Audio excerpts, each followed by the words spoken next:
Hi and welcome back to another quick guide. Today, I'll teach you how to fix game crashing on Android.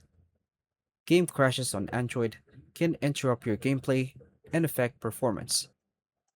This issue is usually caused by low storage, outdated apps, or system glitches. This guide will walk you through how to fix game crashing problems on your Android device. To begin, unlock your Android phone and restart your device. Check your internet connection if the game requires online access. Open the Google Play Store, search for the game that is crashing.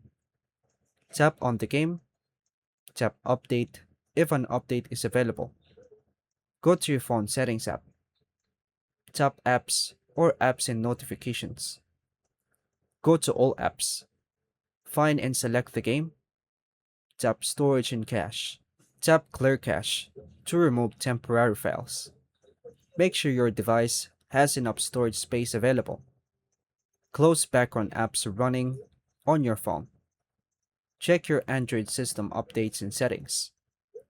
If the issue continues, uninstall and reinstall the game.